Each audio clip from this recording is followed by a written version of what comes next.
Ito po ay pahayag ni Brother Eli patungkol po sa mga journalist, patungkol po sa franchise at television. Pakinggan po natin. Maganda pong tira ito. Napakagandang pahayag. Sana po pakinggan ninyo hanggang sa huling bigkas ni Brother Eli. Salamat po. God bless. I sympathize with you, ABS-CBN, na mawawalan kayo ng franchise. Kasi kung minsan may mga ginigipit kayo talaga eh. No? At ako, mas gusto ko maibigay yung franchise sa iba. Baka naman pwedeng kami na lang ang bigyan nun ng franchise.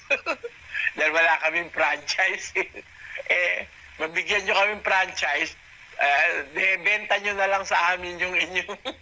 Ganun ang ibig ko sabihin. Kasi para bang yung pwesto sa Quiapo, ano? Yung palengke ng Quiapo. Abay, o sa palengke ng Pasay. Bata akong maliit, ang may-ari ng pwesto, si Aling Melay. Hanggang ako'y tumanda, si Aling Melay pa rin. Aba, nung ako'y matanda ng matanda, bumalik ako sa Pasay, mamimili ako, sino na baka ako may-ari ng pwesto? Kasi wala na si Aling Melay. Ay, 10 taon na pong patay si Lola. Sino may-ari ngayon?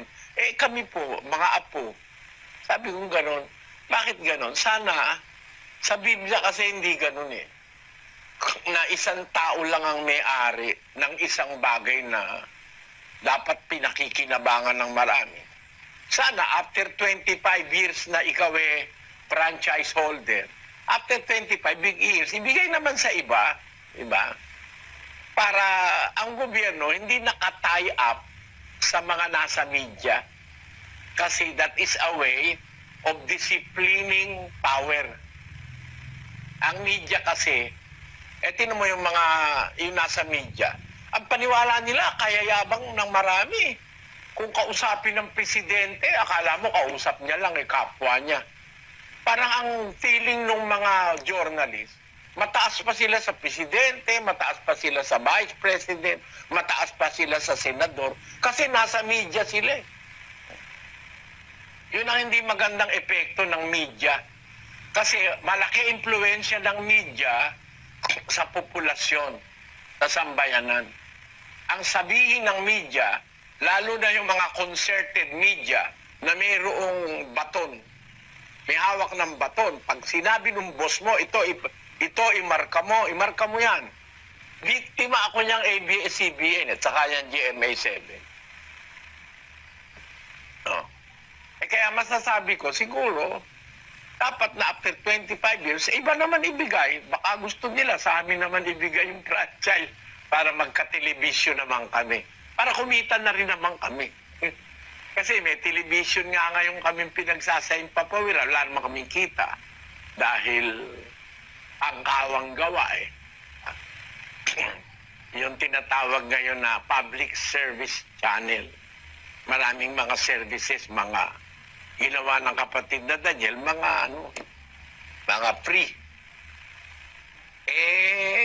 Yung naririnig ko na nangyayari ngayon, ang lakas kasi ng ABS-CBN, pati sa mga senador, dapat kasi ang nag-iimbestiga sa tungkol sa franchise, House of Representatives muna.